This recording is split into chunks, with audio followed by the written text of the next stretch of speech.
and then you had to have the hero. You'd have to have the one guy that would be the first guy to roll out that knew he was gonna get pulled over. The one guy that was like, "Hey boys, you know what? This one's for all you guys. This one's for you. I'm gonna roll out, stare straight at the cop, shing right off, pull onto public road, looking at you. Sure enough, boop. But everyone else after that gets to go home. They all pass you like, thank you. Your sacrifice has been known. Yeah, your sacrifice is known.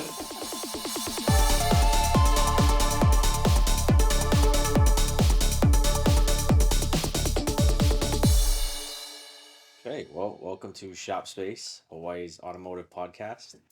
I'm your host, Mr. Mariani, and today we have two very good friends of mine. Happen to be representing Racesauce, Sean Yosh and Edward Kim. And we'll jump right into the questions. Racesauce has been around for, a couple decades. I think now, when you mention Racesauce, a lot of people think, the clubbing scene, but there's a lot of history in the automotive scene, and that's where you guys began. So when did Racesauce form, and like what is the origins, the backstory behind that? 2002. Yeah. Ed knows the majority of the story realistically with that one. 2002. It actually started off with two guys, Alex and Brian, who most people don't notice, but they were actually doing this way before Racesauce. Doing things. They had their own. Well, Alex had his own website before this one. I don't know if he wants me to call out what he called it beforehand. But there was a precursor to Racesauce. It was a precursor to Racesauce. Surprisingly enough, like it started out with just them two, and they recruited two other people, and those four were the original four Racesauce members. So who were the other two? So the other two was Koa Nuiva and John Garcia. So a lot of people actually probably know John Garcia. He's kind of famous now, doing a whole bunch of stuff on the island. Koa has since moved off the island. But those four, out of those four, I actually knew Koa because we went to the same high school. Okay. And over time, that's kind of like how Racesauce has kind of grown. It started off with just those four, but just through friends, getting to know other people. I just happened to have a camera at the time. Like back then, the camera that I have was the Sony 717, 707, and then the 717. I happened to have one, so they asked me to just kind of come in and do some photography for them, and that's how I eventually became a member as well. I think I was number 6 overall. So did they start it like it was going to be a media company? Yeah. Okay. So it really was just Alex going around, trying to just take more photos, trying to take more pictures, get better at photography. Just happens to be at the time, the easiest thing to take pictures of was like car cruises, car scene stuff. That eventually turned into like, well, let's turn this into like a real company.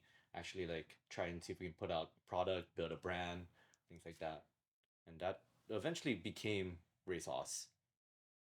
Okay. So what year did you join? Yeah, I joined in 2003.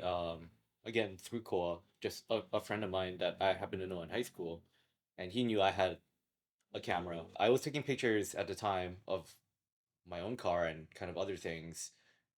This Koa, is the Celica. this was the Celica back then, but before it had all the crazy mods on it. Hear Ed before you see him. And then Koa knew about my car and that I had a camera and I was taking pictures of cars, so he eventually asked me to kind of take pictures for Racesauce as well. I was actually doing pictures for another company before that too. So I don't know how many people would recognize the name Asian Life, but that was something that was kind of the precursor to Racesauce. Like before there were all these media companies now, Asian Life was kind of the biggest one back then. I think I remember that. Yeah. Asian Life dot. Oh. Yep. Yeah. Okay. We're talking AZ, L-I. AZ. We're talking about A. We're spelling it in the 90s like A-Z LYF, right? and Yeah. L-Y-F. Yes. Okay, AZ and LYF.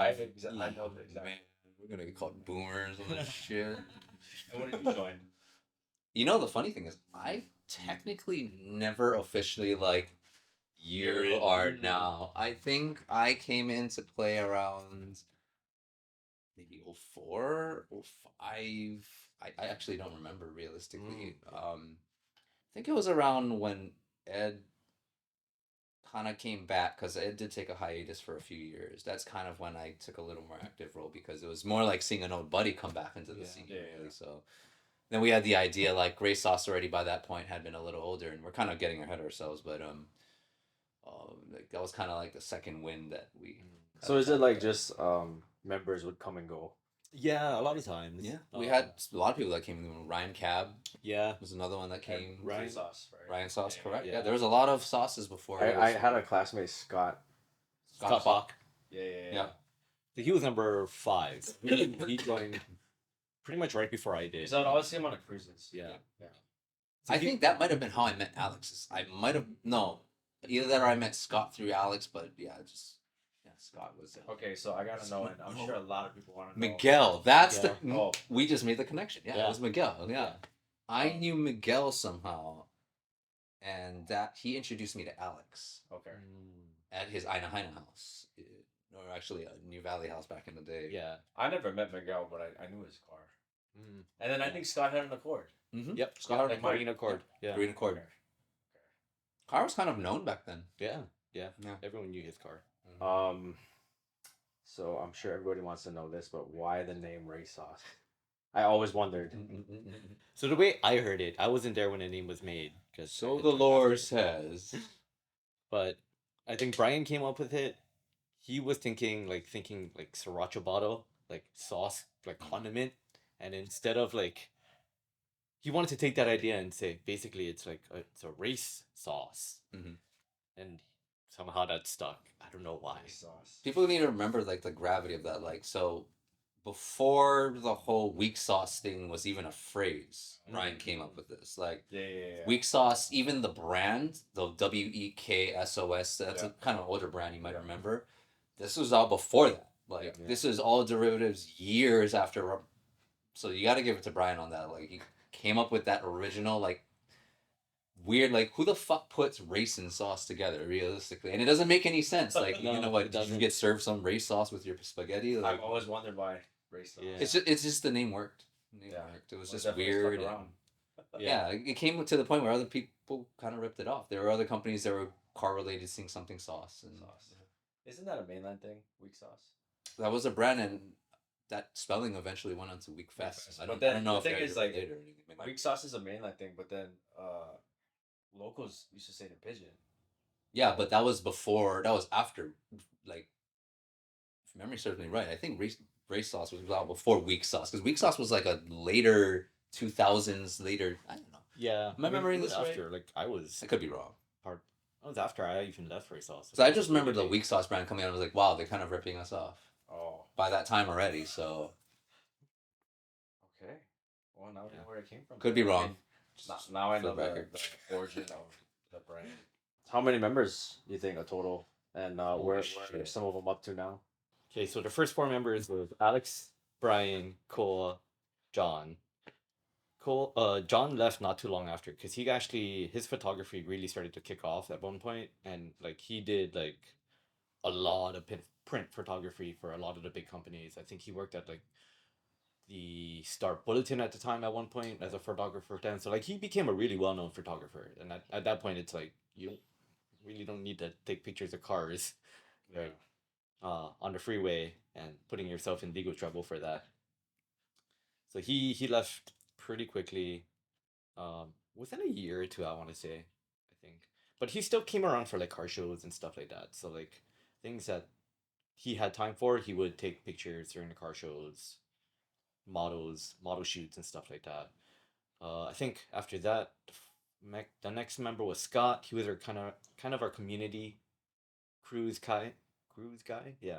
He basically knew everyone that you wanted to know in terms of cars. So he would get us all the different cars that we would feature, get us to know all the different crews, get all the crews together to do the cruises. So he was kind of our community guy. I came in as a secondary photographer. Alex was our main photographer. Brian did video. Kola just knew everybody. He actually brought all the models in. God, are we gonna list all the photographers? Because there's kind of a lot. There's a fuckload of photographers over there. You got Yeah. you got A56K user Ken Kurionagi Ken came in at one point. at one point. Jared Firsch. Firsch. So Was I a think photographer too. yeah. Good lord. So after me, it was Ryan and Kai.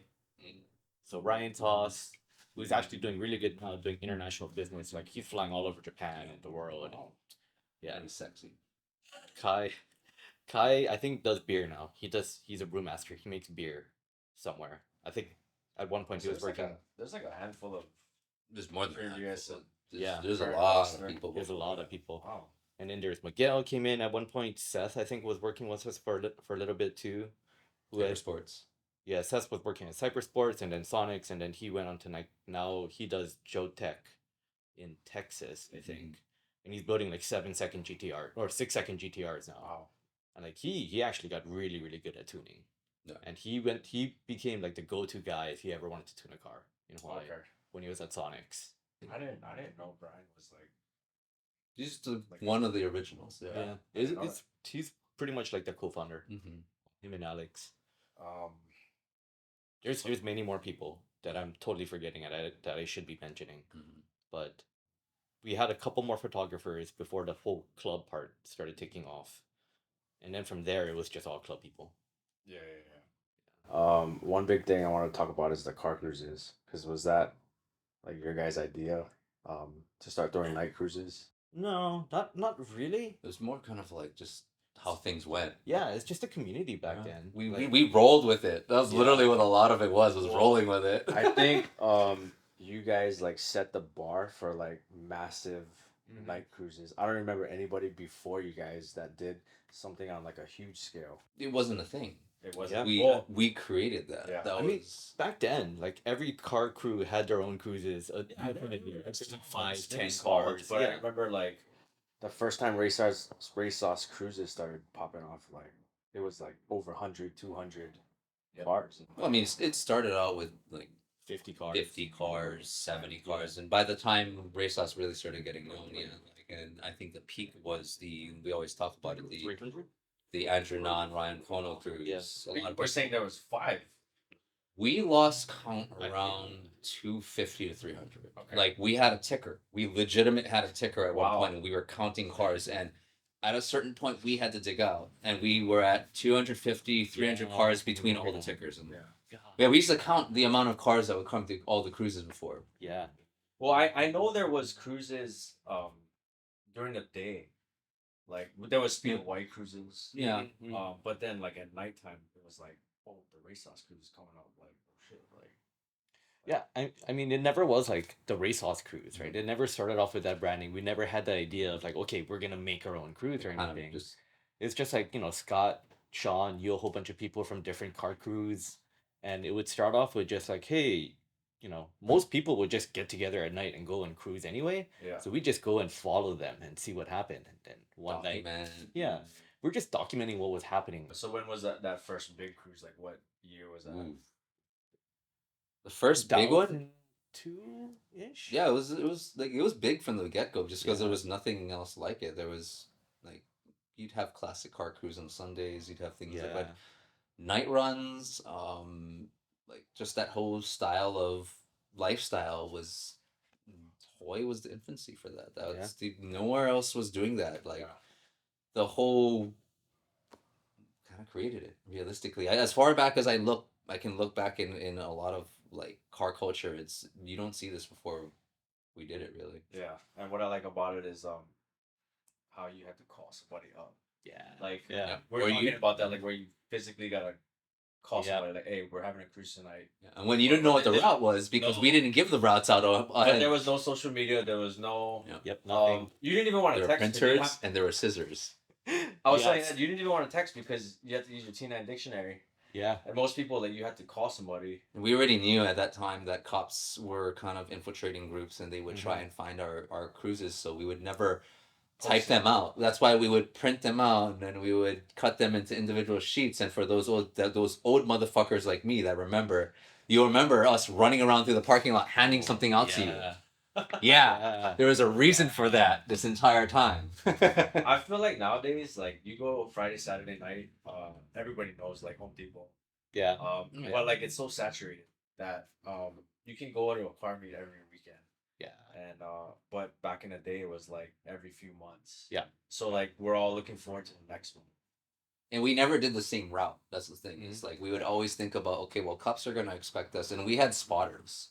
A lot of people don't know that, like, the amount of work that actually went into that. We had spotters on different parts of the road that would go ahead of time. So when we would leave the cruise, we could be like, cops are heavy on H3. We can go and divert. And that's why sometimes with people, you would get text messages, hey, we're diverting because That's right. we knew there were roadblocks. I remember that. Because we thought ahead. thought ahead. Yeah. We planned. We planned things Yeah. out. Yeah. Actually, to be honest, the first few cruises, we didn't even have routes. We were just like, let's just get everyone into one parking lot and see what happens. Like, When cops show up, where we're gonna go now? yeah, actually, the cruise actually wasn't like really a cruise. Like, it was just like, hey, let's just get everyone in a parking lot and like see what happens. I remember it was like a scene out of Fast and Furious. Like everybody would be like scrambling, cops pulling in, cops, like everybody running to their cars, like straight out of a movie. Yeah, yeah. To the next spot, and then the cops would be like following already. I don't remember the actual cruise, but me and Ed always talk about this, that we were at Dillingham Costco, Evil Lake Costco. Oh, That was the infamous Yeah. spot. And that was the time they tried to block us in. Oh, I remember that. And then some Yeah.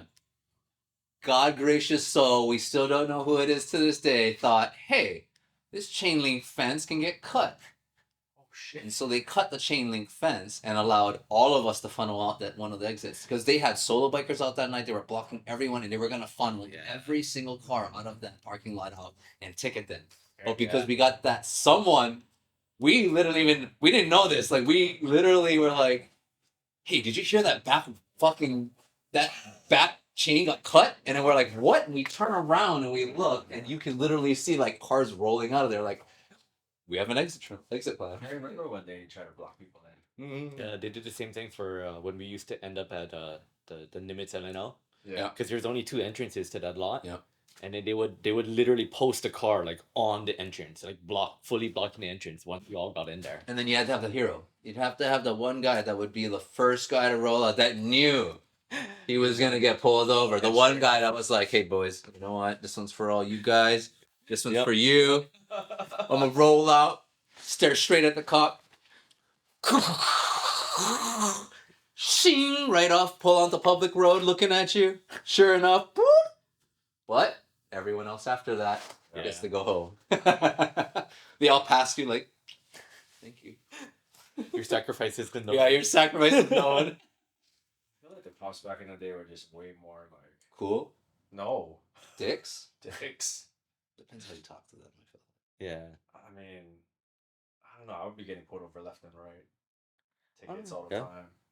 I don't know, I got pulled over a few times, and like, if I was nice to them, they're just like, oh, yeah, kind of know you guys were having a cruise today, but like, just be cool about it. Just leave when we tell you to leave, and we probably won't bother you much. It wouldn't help. It wouldn't hurt that we would get on the bullhorn and be like, "Don't drive fast when you're leaving." Oh god, yeah. We would try and like make it like, because we wanted to promote safe activity. Yeah. If people didn't follow, I mean, We never asked anyone to do anything. we never once said do a burnout. Yeah. Never said anything. We never were like camera guys like, you need to do a burnout. If burnouts happen, burnout. I still remember as a photographer, like we were just walking around taking pictures of cars, and then one car would start burning out, and you're like, oh, I'm gonna take a picture of that. And then another car would start burning out, and you're like, wait, what do I? We look at each other and we're just like, I used to go to the meets and do the seafoam thing and just like rev that and burn out as well, and you get people and just the guys would bring Clorox. Guys would make burnout boxes, and then it's just we're all just standing there like, I guess we should film this. We don't condone this, but even like Costco was like a spot. Yeah. I feel like you guys, the beginning of a lot of the cruises was that Costco. It's hard because once it got that big, it was hard to find spots that could hold that many cars too. Yeah. Because right? we knew every single time we made the call, there would be at least 100 to 150 cars. So Yeah, it's- and we had to figure out exit plans. Like if we're gonna leave Lake Costco, which way are we gonna go? Yeah, if you have a cruise, what like people don't realize is like you have that many cars, the lights don't wait for 150 cars to go through. So you can Yeah, do yeah, one of two things. You can find a place that easily accessible, everyone get on the freeway at once. That's why NEX was really popular back before because Yeah. you could jump right on. But you also could do what we used to do, and you would Block. just Block the lanes. block the lanes, and everyone just red lights, just like, and you're just looking at the people at the light like, sorry. Yeah, at least we're trying to be safe about it. Like it's not like we just ran the red lights. We got 2 cars to block both sides and just let 300 cars through. And I saw my value too at that time. Like I was kind of known as like what was a firecracker, like the starter. So like when we would leave, I was always that guy that would be weaving in the front, doing the dickhead move with the cops 7 cars back. We didn't have cameras back then. There was no cameras. The fastest thing you had to outrun was a radio, and back then, if you had a B16 or something with a turbo kit, and what I would do is I would turn my hazards on, and I know everyone's itching, and I'm just sitting there, and I'm like, bat, bat, bat. Even if I'm like 5 cars back, I'm the guy in the shoulder lane blowing it past. $120 past the cops, past everyone, slapping fifth, throwing the hazards, and just booking it, and then you see everyone just look at each other like. And you see the cops are chasing, right? But that guy's already fucking slapping fifth, and you just Yeah. bye. I think one thing I don't like about a lot of cruises nowadays is that like your guys' cruises, you would go to a spot and chill, Yeah. and then the next spot and chill. Yeah. But nowadays it's like get on Kapolei, like go to all the way to Kahala, bus a U. Like everybody wants to race and just like nonstop, just like I mean it's cool and all, but I feel like, you know, back in the day we'd pound it, go to the next spot, all chill, talk story, Yeah. cruise. Oh, cops come, oh next spot. Yeah, I mean most of the times we didn't leave the spot Until the like, cops came. made us leave. 'cause Yeah, we yeah, wanted yeah. to just like it was about the community back then. Yeah. We wanted everyone to get to know each other, you know, swap stories. You know, if things happen on the freeway, you know, talk about it at the next spot and be like, oh, I got you, or like, you know, you got me, or whatever. Yeah. There was no agenda with Racesauce. That's what a lot of people like. Are Yeah. like, you know, I like Racesauce cruise, and people can't figure out why because there's no agenda. There was no this crew against this crew. Mhm. We were neutral. We were Yeah. the neutral parties that documented everyone. We're the ones that ran up to you and your crew. You guys were all standing there like hard ass back in the day and be like, hey, dude, check this footage we got of you guys. And be like, oh, Yeah. oh, bro, that's sick because you can send it. Oh, yeah, we're going to have it on video. And we would make VHSs. I remember there was an infamous, I think it was like somebody was riding around in a Navigator or a Expedition or something in Racesauce. You sure it wasn't a QX4? You sure it wasn't wasn't a a flatbed truck. Or But like you guys would be hanging out of the, like full on hanging out of the window. That was with the, Alex's Infinity. Yeah, that was Alex's Infinity. That was like Infinity. Well, it was a Forerunner Okay. first, and then eventually Yeah, Infinity. But then it was so funny because That quintessential shot. yeah, There's that quintessential shot of Alex. no, but then like I caught on, and then I was like, I would tell Larry, I was like, hey, we gotta go buy them the SUV, and like we're gonna get in their shots. So like when people started realizing that. yeah. so like of course we'd be pulling up trying to get pictures, and then next thing you know we're on the Racesauce website, like oh shit, like that's my At one point car. in time, the cops knew the SUV. Yeah, they did. Yeah. I'm pretty sure they did at that point. Yeah. But it's I don't know. There's not really much you can pull that car over for, right? yeah. We're not inciting anything. No. We're just saying, you know, if stuff happens, we're just taking pictures of whatever happens. Do you We guys just documented the documenting times. stuff. We understood the gravity of the culture that was happening around us, and we understood that no one was documenting it.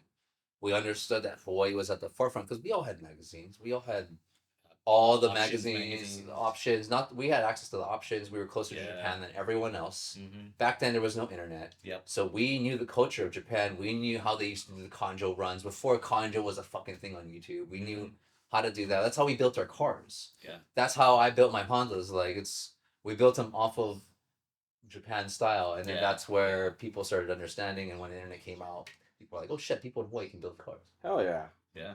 People don't even in the mainland, like West Coast, like we're half the distance to Yeah. Japan from like the rest of America, but we were doing a lot of trends.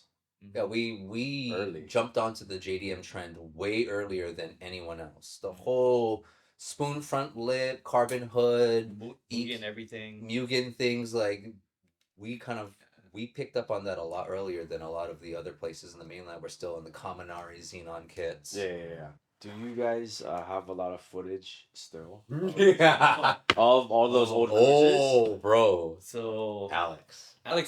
probably has all of it. He has like hard drives, hard Terabytes. drive. Terabytes. He still has all of it, but because basically what we do is,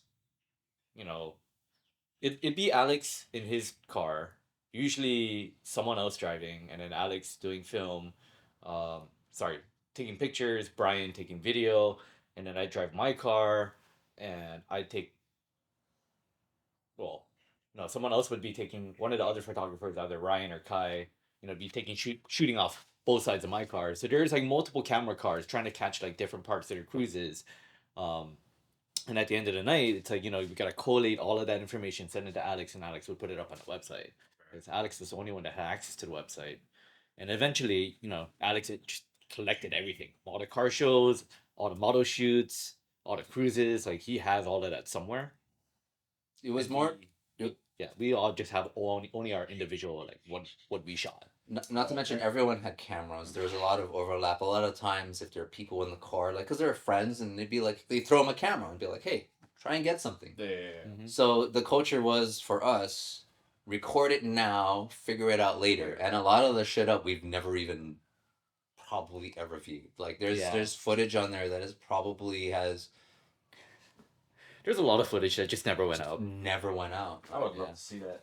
Oh, now that I remember, we actually had members all the way in Japan, That's right. UK, and Lithuania. Right. So Yeah. towards the beginning, people would just call in, but basically email us and be like, "Hey, I live in Japan.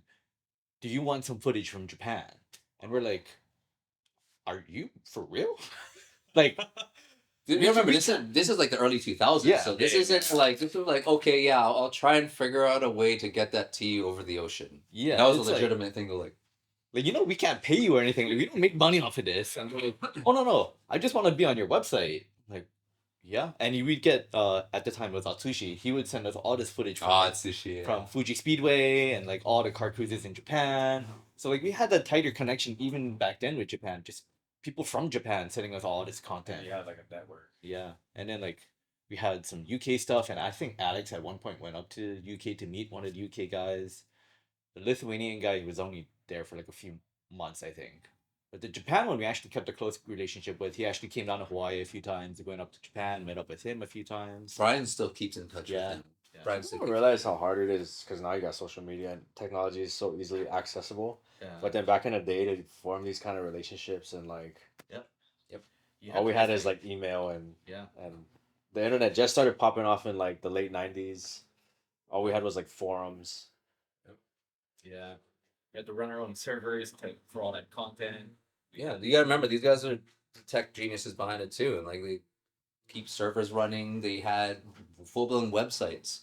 Like back before it was a full-blown thing, like it was Hand-coded websites. hand-coded websites. Like these guys didn't just like hire someone that like, hey, like we want to do car geocities. Like no, it's like these guys knew how to code and they made websites that legitimately worked. Yeah. I actually wrote a couple articles in the beginning when we were thinking about relaunching it, but That's right. by that time the whole website coverage kind of died out, and we would have been lost in the sea of Stance Nations of things that were coming out. But Internet media and all this other stuff coming out now. That's all on Things are social so easy. media. Like I try to code up Asian Avenue. the little thing, semicolon stuff, image space, Yeah, source equals Jeez. parentheses, HTTP/. Yeah.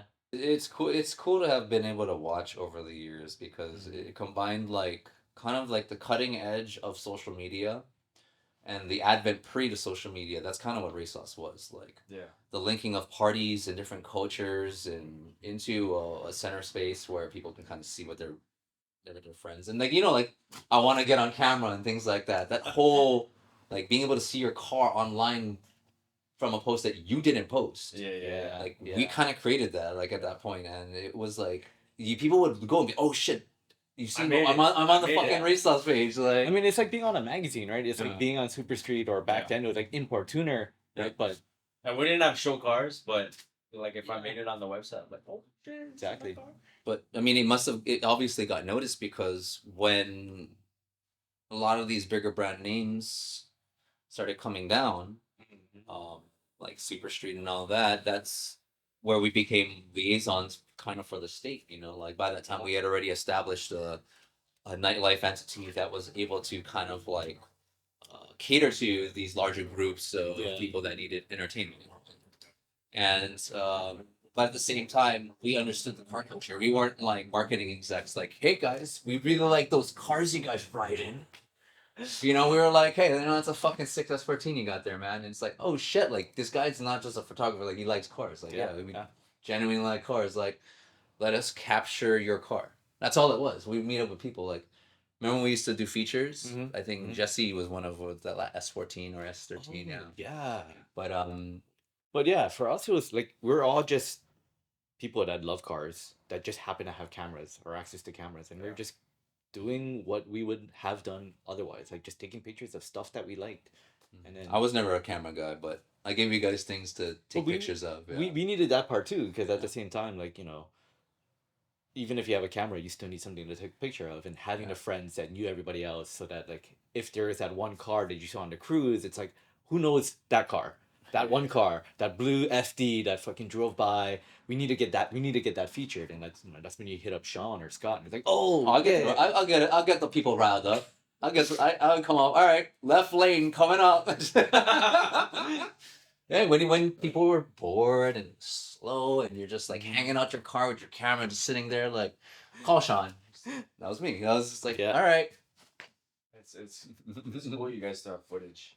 Yeah. Because sometimes I think about the cruises that I went on and like I've only got my memories. So Yeah, me too.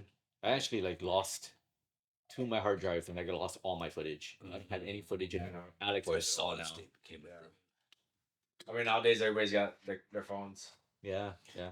Yeah, I think though it changed though, because before it was hard to get on camera, so you had to try. You had to actively get your car out on a Friday or Saturday night. Yeah.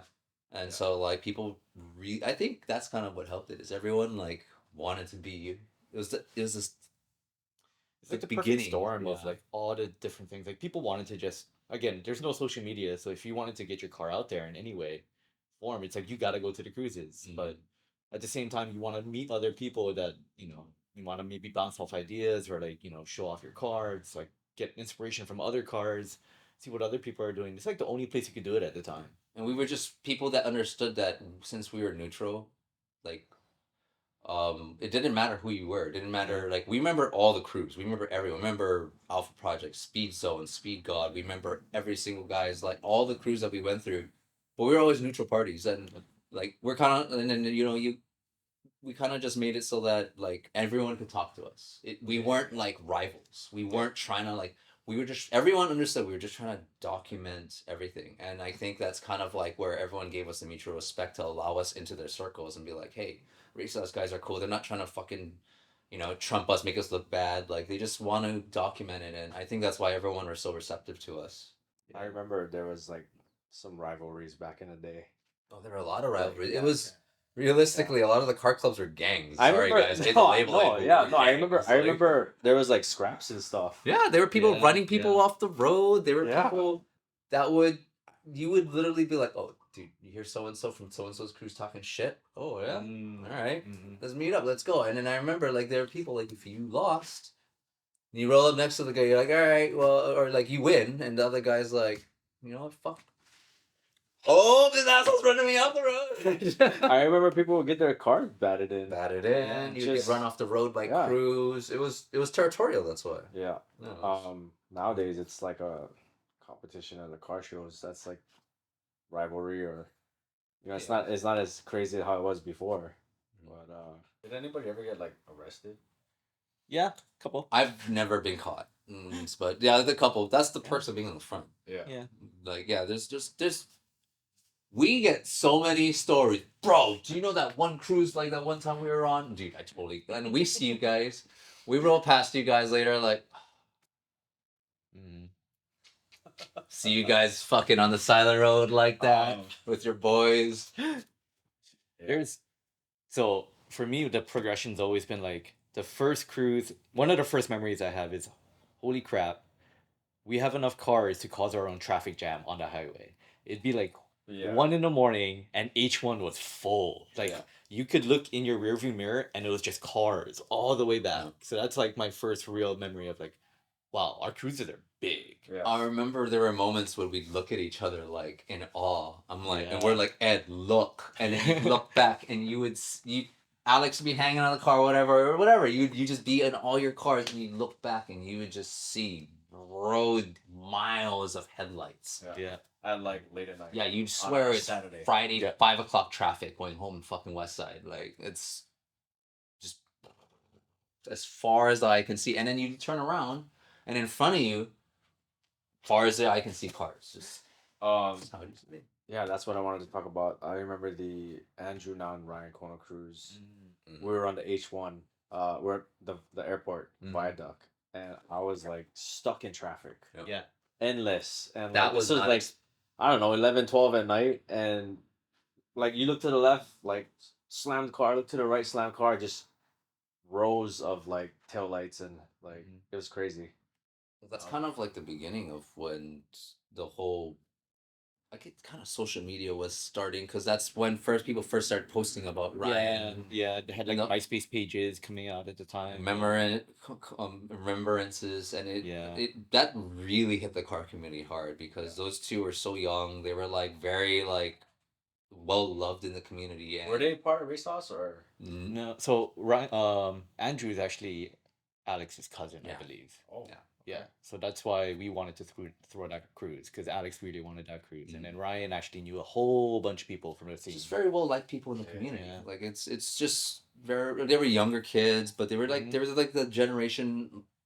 Actually, would you say the immediate generation They're- below us? No, they were a little bit older than us, I think. Oh, Actually, Ryan, oh, really? Were they really? yeah, I think so. I think they were like just a year or two. Okay. I've never So our generation. I've never met both of them, but I remember Andrew had a little Accord. Yeah.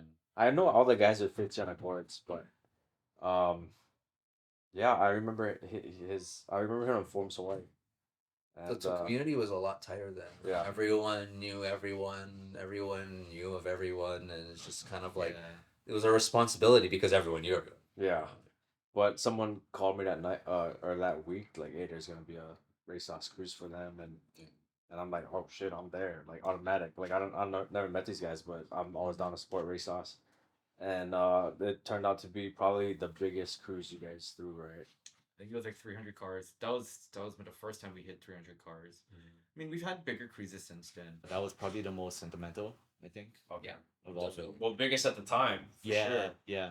I think to this day, I still can't see. I mean, not to, just doing rough numbers and knowing what kind of cruise had cruises. I don't think anyone's come with a cruise that's touched that yet. Yeah. Yeah, at least in Hawaii. No, and I remember Yeah. I talked to people that I never even met at the time. Like I never even knew, and they're like, "Oh, I was on that cruise too." But it was crazy. It wasn't because it wasn't a Racesauce cruise really. It was just a cruise for like everyone that's had a homie that's kind of like that's gone too soon. Yeah. And I think a lot of people connected with that. So when they came out, like you saw a lot of people that were like, they were like people that were there to have fun, but there were people there that like understood the gravity of the situation, and it was a very sombering, but at the same, it was a really interesting feeling, like seeing all these people who were a little more respectful than normal on cruises because it was a remembrance cruise, but at the same time, holy fuck, Ed, that's 350 cars. Like, that's a lot of fucking cars. Like, Yeah, I remember actually walking. This was back when it was Salt Lake Costco. Yeah. I remember actually walking up and counting every single car, and then we hit 300, and I was like, "Yeah, I give up. I can't count any more cars." Well, that brings me to my next question. What's your take on the current car culture in Hawaii, and what's different nowadays, and how do you feel the direction it's going? I think it's kind of just obviously sliding in a direction that social media is kind of pushing everything in towards. Cars are no less of a victim than a lot of other things that kind of get put into the spotlight. Yeah, it's just it. A lot of people are lost. A lot of people are doing cars for the wrong reason. I can agree with that. Yeah, a lot of people just want to be seen, but don't want to be part of the actual community. Because back then it was all about the community. It's Yeah. about like, being in garages like this. yeah, Yeah. Just making trying to friends. I mean, like I don't know how many friends I've made just because of the community, right? That are now lifelong friends. Yeah. Yeah. And a lot of people think you have to be like a pro at this shit. Like you don't. Like you don't have to know how to. We don't like turn. You don't know how to like swap engines and just to be a car person. Like Mm-mm. you can be people that are embedded in the community and bedrocks of it, regardless if they have turned as much wrenches as the guy next to him. Like it is. Hey, It's that's just me, man. I can't swap an engine, but I'll probably call this guy to help me out. and regardless, you're still a part of the community that Yeah. people still know and respect. So it's just, Um, crazy race police stories. Well, now I know you got one. Yeah.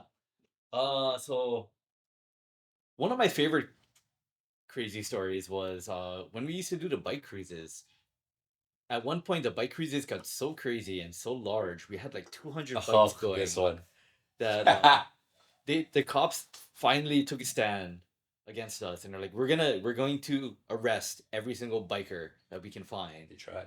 And they to capture all of us. This is the first time ever that they sent an actual bird out. They got an HPD helicopter to come out and follow our track or follow our cruise because there's no other way that they could catch us with 200 bikes. Too many people, too many bikes, too fast. And as soon as they figured out where all the bikes were going, they actually pulled everyone over on the highway, pulled all like 50 bikes over at the time because they had split at that point. They pinched everyone at the bottom of H3. Yes. How do you pull over everybody?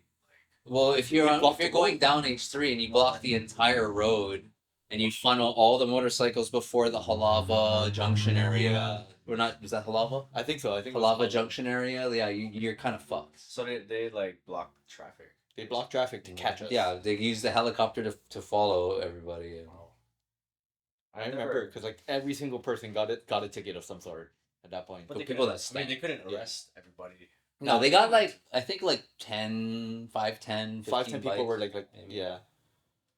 Yeah, there are people hopping. Like we heard stories of anonymous individuals who ran from police with that literally had people hop off other bikes because some riders bikes had were licenses and some bikes weren't necessarily owned by the individuals riding them. So people had to get off and other people had to sift through the crowd and then Mm-hmm. cops might have tried to stop these individuals and allegedly they Creative intervention was required. yeah so creative writing habits were involved. No, I remember the bike cruises were like an The annual. bike cruises were like it was. They were a nuisance. I'm gonna be the first one to say it. They're a nuisance. The cars are easy to fucking like Yeah, corral. corral. The bikes are a nuisance because this guy just Yeah. But it was a representation of the time. Like It was. that's It that's definitely where the was. community went at one point. Yeah. Like for some reason, during those years, everyone just stopped building cars and just started building bikes, and everyone had a bike. It was kind of after 08, so the crash of 08, you know, a lot of people didn't have money. So. Yeah. And then we had that other one too, where we would film people going up and down H3 Scenic Lookout, and people would do things not instigated by us. And one person decided to make a left turn while another person was still behind them. I know who that was. I remember You know exactly what I'm talking about. exactly which situation you're talking He hit the tail light of the bike in front of him. He went flying and literally lost all his skin. We were the precursor to YouTube, so we figured out people will do crazy shit when you hit a camera, and you're just like, hey, I'm just gonna Oh. point this camera here. yeah, just like you're just filming, and we were pretty identifiable. Mm-hmm. Yeah. We usually wore things that kind of made you know that it was us, and then when you see us, yeah, it's just, I mean, for 4 years, all I wore was Racesauce shirts. it's true. That was a good part of my wardrobe for a while. Yeah, we had some pretty good shirts. Bike cruises like Pretty often, yeah, because at the time that's when we first started riding with Johnny guys, right? Yeah, Usual Suspects. that's when Johnny first started writing. Period. Yeah, so that was kind of when I started riding. We started riding with Usual Suspects, so that's kind of integrated part of that. And then we would throw them in the front of the groups. It's fine. Kids are part of the culture. It's okay. I never was into bikes, but I could always appreciate it, and I feel like back in the day, cars and bikes were like like intertwined. Yeah, yeah. At Like one a point, lot of they were like guys, really part of the culture. yeah. But nowadays, it's like totally separate. Yep. Yeah. Like, yeah, And I remember we just happened to like know enough people that like there's one person that built the first 200 mile per hour bike in Hawaii. I think it was like a turbo Gixxer 750 with an extended swing arm. Like literally that bike would go 200 miles per hour, and from what he told me, he's like, I couldn't see anything. It was literally like you'd see a dot in front of you and you'd hope that dot wasn't a car. yeah. Pray that's not a wall. Yeah. Oh, because I remember too bikes. On the Racesauce car cruises, there was like a group, like bikers and. Yeah. A lot of the times it was usual suspects or one of the stunt groups we would put in the front where we would let them go first because for well one it was easy for us to zip up front with the camera Yeah. and take pictures because like you kind of want the shot of everyone, so like a lot of the times you'd get it so that you have one guy up and then you see another guy behind him, you have a nice collage of everyone just kind of up on one. Yeah. That was kind of like the theme of the time. You'd have guys, whatever, jump into high chair, whatever tricks there were, and want to be in front from a camera crew, and you didn't want them worrying about cars racing behind them. So there was kind of a rule that all the cars behind the bikes, you never pass the bikes. Yeah. Oh, okay. Yeah. So we always kept the bikes up, but the bikes kept a pretty good pace. Like these guys are like, are clutching it up. They're keeping up at like 50, 55, 60, slowing it down for the turns, maybe to 45, but back then there weren't 1,000 horsepower cars. There weren't that many. Yeah. Most of the cars in the streets were at fastest as 350Z with maybe a twin turbo kit. You're at 500 wheel horsepower. It's kind of like you're fast. That's another thing nowadays is everybody's so obsessed with horsepower numbers. Yeah, But I feel like back in the day, like if you ran 12s or 13s, you're pretty quick. Oh yeah. Well, 13 was like the magic number. Like Yeah. 13 was like, oh, you kill everybody. It was Yeah. 15s Yeah. before for Civics. I remember like once you Yeah. cracked into the 15s, you had a B swap, Yep. or you were just had a turbo D16, or you. Turbo D. I have handed out so much ass over the years, fucking That to people sock with engine. fucking a sock mini me fucking turbo. Was it your red Civic? My red Civic, my turbo? CRX ran on 11.7 at Hawaii Raceway Park with Oh, a freaking single overhead just with a fucking slapped on turbo. That's it. Yeah, I remember when when the first B20 swap went into a Civic Del Sol and people were just losing their minds. They're like, this is a 13-second car. It was like the Oh yeah, only 13-second all motor was a thing. That Yeah, was like 13-second so all was motor. 2013, yeah, all Yeah. motor. Because back then, like the only way you could hit 13s was like if you had an SR20 DET in your S13 chassis, and that was like If automatic. you're force 13s. inducted, basically. Yeah. But otherwise, like there was no other cars that could hit close to 13s. You're always like 14s, 15s. Oh, even my car was a 17-second car, my Celica. Yeah. I was hitting 17s in my CL. Maybe a 16, I don't know. And nowadays, like if you're not hitting 9s, it's like nobody cares. They're hitting like 6s with Hondas. Yeah, it's crazy. Some boys fucking Odyssey is what 9s now, Yeah. 8s. Yeah. Going to crack 9.5, 8s soon. yeah. Like Yeah. Yeah. All-wheel drive is a thing now. single digits, just fucking single digits, single digit quarter miles. Like being able to say you ran sub 10s. Yeah. Like that's fucking. I mean, is it sub 10s or sub 9? Whatever. 999 and faster, single digits. That was unheard of. Yeah. You That got was- single turbo 1,000 horsepower Supras that could not break into Yeah. the 9s at that time.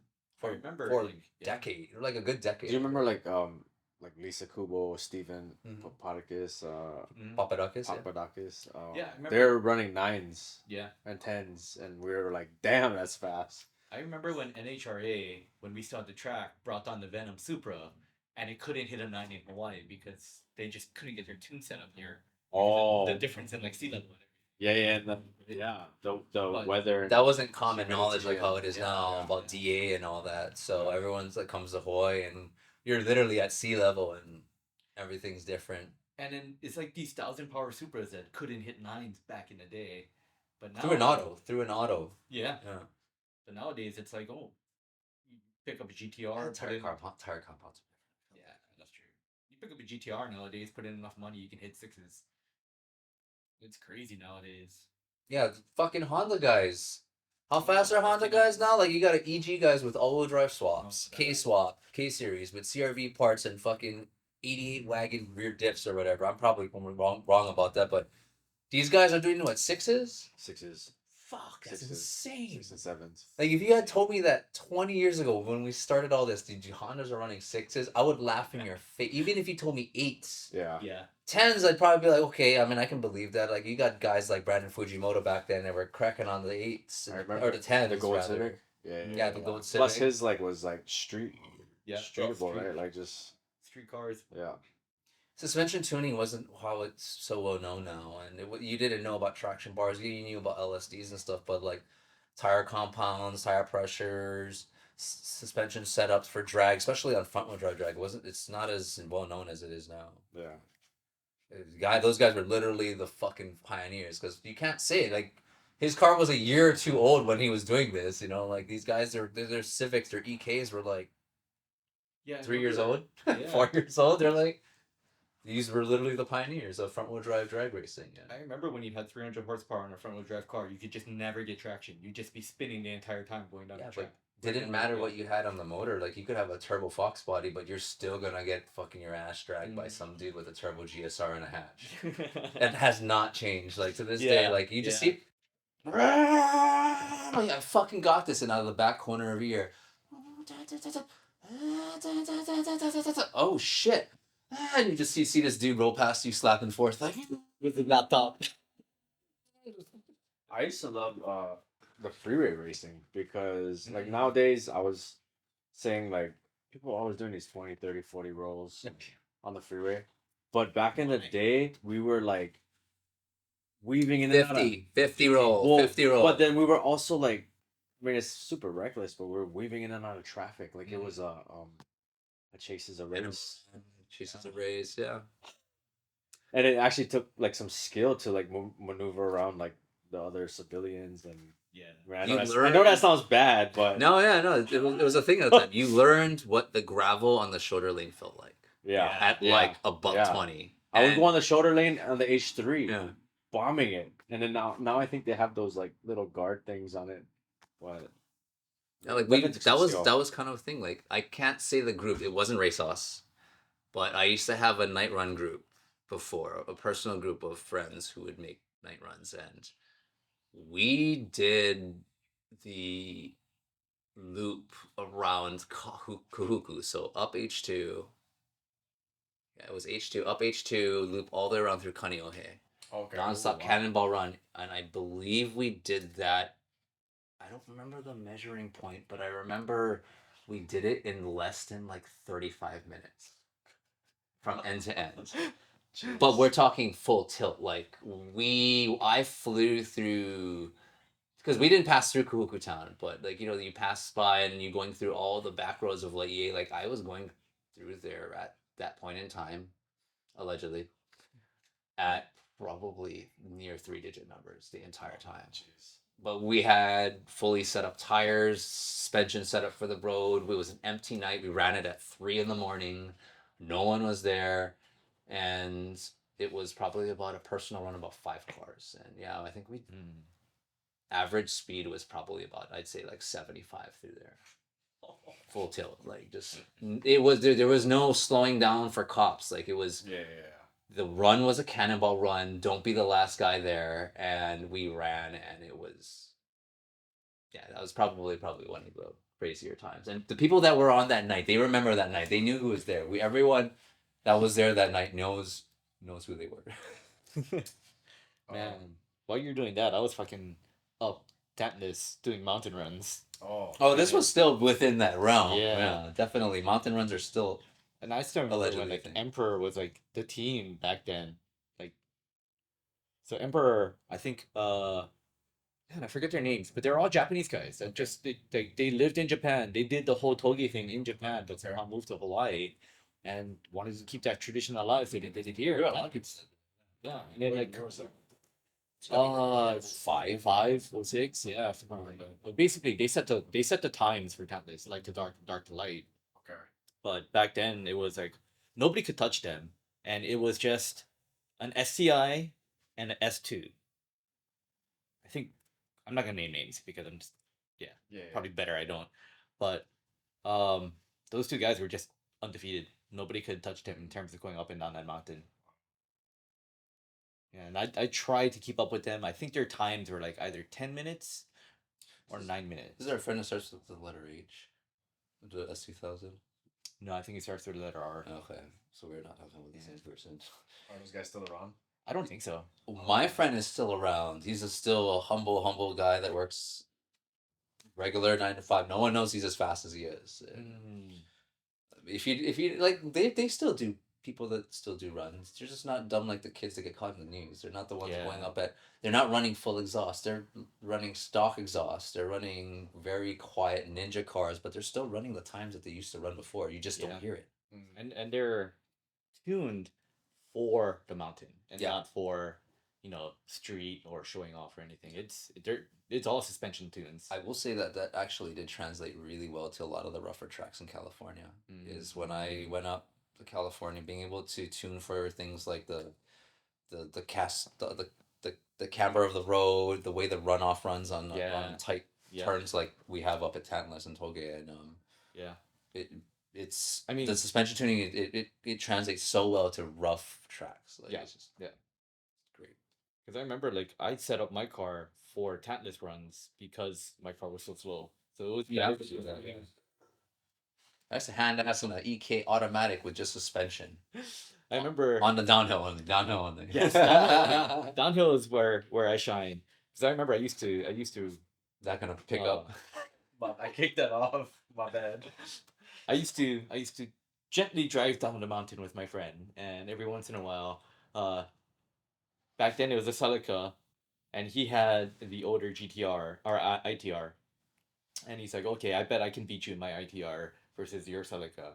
I'm like, "Okay, let's see how this goes." And I just remember our first rundown. He spun out behind me. I was just driving, looking up. Oh, I don't see him anymore. I turn around and I just see his car spinning, coming on out. Oh, okay, fun days. My suspension's pretty set up right then. Nice. How did Racesauce get into the club scene? That was so the way that I remember it, and then I don't know, Alex and Brian can correct me if I'm wrong, but it was all by luck, to be honest. So opportunity. It was all opportunity. So we would always do the car shows. And we should talk about how crazy the car shows were back then. Because they're nothing like the car shows now. Yeah. But we'd have these car shows, and these car shows would last literally 3 days long, right? And then you'd have your Friday where everyone would roll in, and you would just take a look at all the cars, but there's no night events. Maybe you'd have like a breakdance competition or something like that on a Friday night. But Saturday night is when all the action happened. You'd have like your wet t-shirt contest, or bikini contest. Everything's going on, and then people wanted to keep that energy going, right? So we partnered. The people that did the audio for shows, we partnered with them because they actually had another partner that did the actual nightclub scenes. The same people that provided sound for the show provided sound for the nightclubs. So they got in touch with us to basically say, hey, can you get all the people that you know that go to your 300 car cruises and get them to somehow end up at the nightclub? We're like, try. So the first time wasn't really like us getting into the nightclub. We just were doing a favor to a friend, just being part of the community. And like all the people that we knew, it's like, okay, you guys want people to go to the nightclub after the car show? We'll try and shovel them in. And then one of the partners for the nightclub scene eventually dropped out. So the first couple of times we did the nightclubs, we weren't actually fully partnered. We were just there as, can we get our names on the guest list for free? Yeah, sure. You're helping us bring 300 people in. Sure, your names are on the guest list for free. And then the person that was running the guest list, he dropped out. So out of the 3 partners, one was audio, one was nightclub, and the other one was also nightclub. One of the nightclub promoters dropped out, so they went to us and say, you keep consistently bringing 300 people every Saturday night. Would you like a more permanent position? So that became Racesauce, Evil, and Moguls Entertainment, which now wraps up into Element Group. And there's like people think that Racesauce is a bunch of dudes. No, like the entire Racesauce entity is probably a good 300 to 500 people throughout all the years. Mm. Maybe not that much. Maybe like We've got a lot of people. roll there's through. a lot of people that have come through. Like we even Yeah. have photographers we haven't mentioned that are still with us, like Devin Ondo, Oh yeah, fucking Leighton Devin, Taguchi, that yeah. whole generation too. I don't think it's a bunch of dudes. When I first Yeah. started going, No, but a lot of people do think it's just like literally like 4 or 5 guys when it's like Or going just it- one guy. or just one guy. They just think it's Alex. Yeah, Yeah. it's just you got to consider the club side has an entire workforce. There's a whole fleet. On There's a that side. whole fleet of entire like structure to all that that's in itself that we have no part of. Yeah. So, well, he did. I did for a little bit. He was actually one of the initial. I helped Yeah. start the nightclub side. Yeah. so of that. do you think the people in the car community help support you when you guys transition? Oh yeah. Oh yeah, definitely. We're exactly where we are at because of people. Car people should be proud of the fucking nightlife that we have in Hawaii. It's because of the support that the direct support that the car community gave Mhm. Racesauce and allowed all of us to kind of like change the nightlife scene so that people have this venue now. Yeah. It's Because all from cars. It all came from a parking lot with cars. I feel like nowadays, like you go to a Racesauce event, like district or like a Mhm. club. Maybe there isn't so much people that are into cars, but they just want to go clubbing. Mhm. But back in the day, I remember like, oh, these guys throw badass cruises, and we became supporters. Mhm. And then, oh, these guys are doing club things now. Like Racesauce is doing club stuff. Like, oh, I'm there. Like it was automatic for us. So Yeah, and then you guys would come down and you bring your friends, and then we would be like, "Hey, you know what? Get your friends around," Yeah. because we understood that you guys supported us. Yeah. So it was just natural to give something back, and then it became a beautiful relationship where we could literally make it so that we gave our friends a fucking awesome place to have a Friday and Saturday night. Yeah. When your friends are in town, like the whole reaching out and the whole integration of us with a lot of like mainland companies with the car shows and stuff made it so that they bring more people down. So they make it so that they feel more comfortable having more larger venues here and yeah. larger events here, and it's became like really like what you said. Like it's because everyone supported. That's Yeah. created Racesauce into what it is today. No, and I feel like at our age, like we were going on car cruises, but there was also those times where like you're young, you're in your teens or your young 20s, where like you want to go out, go to the club, Yeah. have a good time. So when I hear Racesauce, like, oh, you guys doing club events now, like it was automatic for us to go and support and create some awesome memories. Yeah. Think of everyone that's gone out in Hawaii. It's enjoyed it, local or not. Like Yeah. And then we try to help and give back as much as we could. I remember our guest list would literally be like 1,000 people long. Yeah. And it got to the point where we started off with just paper, Yeah. and we'd have to find everyone's names, and then cross Who their are- names out, and check their IDs, and then it got I'm to sorry, the I'm point. not at Y yet. And then it got really hard because on top of just, because guest list closes on Friday night for Saturday, if you don't get your name in by Friday, you're not on the guest list. But, you're friends with so-and-so, so someone's going to slip your name in. So I have to write all their names at the end of the list. So I have 2 lists to go through now to double check. And eventually it got so bad that I gave up and I brought my laptop and I just went, I'm putting this all on my laptop because there's a Control F function and I can search your name in less than 2 seconds and see if you're on the guest list or not. And I was probably the only person ever in the entire island to ever run a guest list off a laptop. It wasn't a thing then. No, it wasn't. Yeah. You had that much support or people that just wanted to come That to many you. people come down. Yeah. Yeah. We're not going to charge them for supporting us for all these years and like coming to the cruises, being part of the car shows.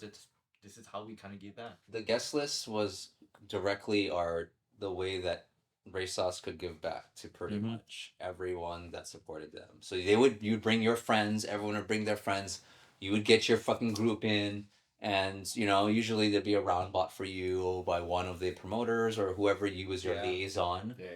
And it was our way to be like, hey, you know what, bring your friends over, you helped us support us, and first round's on us. Like, enjoy. Like, Yeah. It was a good network. It was. it still Still is. is. What was the first club you guys like promoted? That was Old Lounge. That was the first one. That was the first one we did. It was Old Lounge. Old Pachinkos. Yeah, the old pachinkos. which I actually used to go to Pachinko's before the lounge. Yeah, I like Pachinko's. I really like Pachinko's. I went to Old Lounge. O Lounge, and then we tried to branch out to a couple of different clubs. Deep Blue was our one in Waikiki that just bombed. Literally, I think we had 4 people come in the entire time we had Deep Blue. You know what's funny though is that level 4 popped. That That's was the our one that next one. everyone remembers is level 4. That Everyone was the remembers next the big one. fucking gauntlet I used to when you're like, exiting the Tokyo Drift fucking thing. Yes. I used to like nuts and berries. Ugh. The drink, and I still go to like Uncle Bo's, and they had nuts and berries in the menu, but I was like, oh, this is like alcoholic cereal. Yep. Like I'd get that every time. They'd have specials at level 4, nuts and berries. Oh, and we also had Ka and Paparazzi. Did you get that Vice? High Speed Basil. I see Basil. Yeah. Manoa. Yeah, I never went to that, but that was I all heard his. about it. That was your. That was not me. time, That right? was Chancellor. Chancellor. That was Chancellor. Oh. Well, and John Lee used to work here too. John Lee. Yeah, he worked at Ka. I remember call. I would have to get my underage girlfriend who was 19 at the time, and I'd always have to find you and be like, hey, and we'd have to go super early so he'd let us in. And I was like 25, and yeah, like, can you get my girl in? It was so like back then you didn't have like books for fake IDs and all that shit. Like everyone was just winging it. Yeah. But by that point, I had left Racesauce. I had actually started my career working in the DOD. You never left. You took a you hiatus. went on simmer. You set that bitch on low and you just put it on simmer. And then we just kind of like tossed you every so often. That's what came around for like the car shows and stuff. You guys been doing car shows like every year consistently since 2002, I believe. Yeah. Yeah, we actually didn't stop for a while. Yeah, back then the car shows got so crazy that we'd have my friend Nick bring his flatbed pickup. Shima. Yeah. And I'd load a couch from my out to Shima. apartment to bring to the car show because our booths were so big. Like we'd have a couch, and literally by Sunday everyone was just passed out on the couch from like being hungover from the night before. Or... Well, it's still a thing. We bring benches. There are a lot of brands and companies in the car community that have come and gone. But you guys been here over 2 decades, and what is that accredited to? Community, like we are talking about earlier. Yeah. Honestly, yeah. For us, like we were a bunch of teenagers that just happened to like cameras and filming stuff. Like we were always very, very kind with everyone. I think that just really came across really well, and we just wanted to be cool with everyone. Yeah.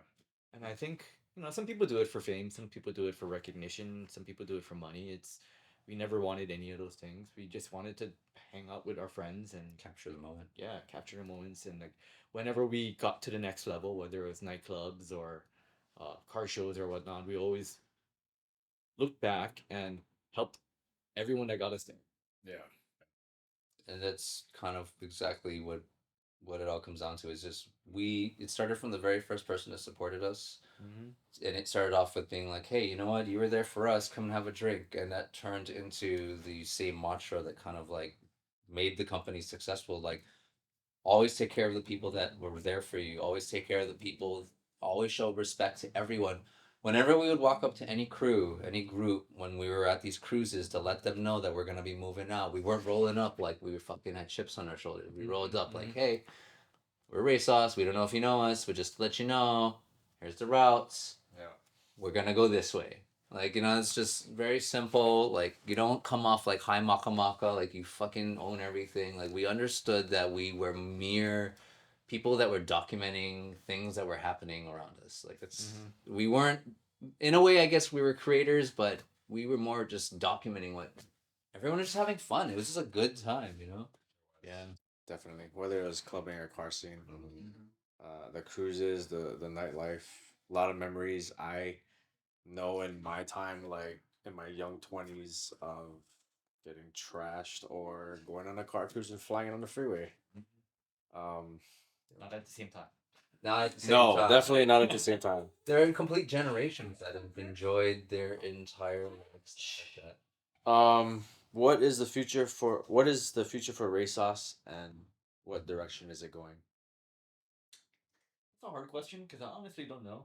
I mean, I still help out when I can with the car shows and photography here and there if need be, but for the most part, I think that's a question more for Alex and Brian to figure out and kind of come back on. I think Brian's gonna take a more focal role on the car side because realistically, before a good amount of time, it was kind of like me, Ed, and a lot of the other guys, like we were mentioning Devin, Layton. Mm-hmm. Alex has obviously always been there, but it's just I think Brian's gonna be more stepping up now. Mhm. And being that he is one of the OGs, Yep. so but like besides that, I'd like to see us to get back to our automotive roots a little more.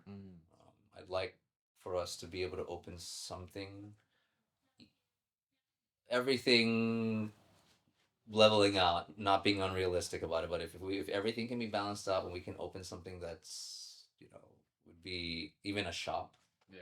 It's because you hear so many kids nowadays, they don't have any references as far as like I want to build a car, but besides YouTube, I don't have anyone to like kind of like mentor. And for a lot of us, we can all think of a lot of people, a lot of youngs, a lot of older individuals that were like kind of like there for us to give us those first wrenches and be like, you fucking dumbass, you did wrong. And that's how we learned. That's how it was back then. But Yeah. definitely. like there's no places like I literally hear it from the grapevine of kids that are in their young 20s that are like I'm into these cars, I have these cars, I don't have anyone like the garages we stood in like back when we were there.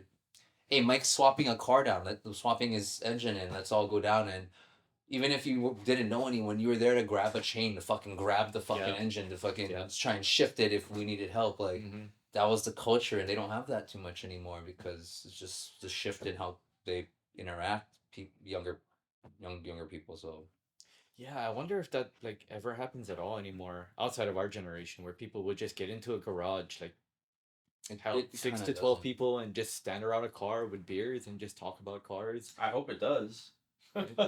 Well, that's the culture we kind of have to as we're the adults in the room now. Yeah. We kind of have to cultivate this culture. That's kind of what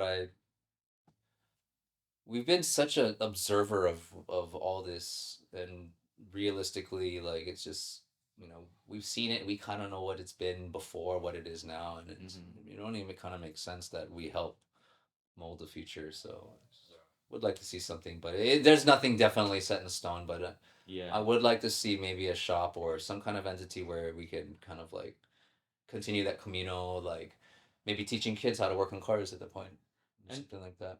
At this point too, we probably have to rely on the younger generation to kind of pick up where we left off at this point as well, right? I mean, there's only so much that we can do. We've got our own lives and things to take care of. Like, we can't put in the time like we used to. And of course, a lot of responsibility. You're stupid like me.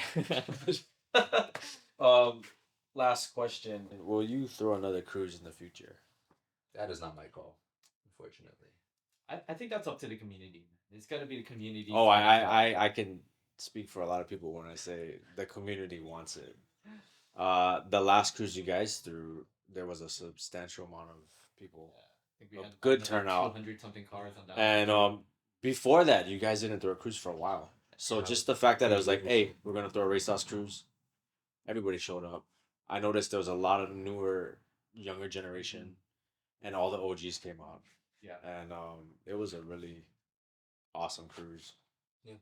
We just want to water it down because we understand that the people do love our names.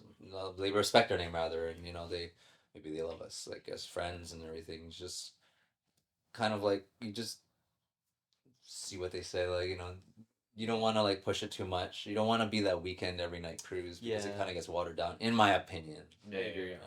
You don't want to do it too much too. I mean, there's a balance. There's a balance, and there's something positive about having it only ever so often. Right? It's like getting a Racesauce shirt. You can't get a Racesauce shirt unless you go to one of the cruises or unless you go to the car shows. Yeah. It's the only way you can get a Racesauce shirt. Yeah. I want to thank both of you guys for coming out, doing this interview. Any last words you guys want to say?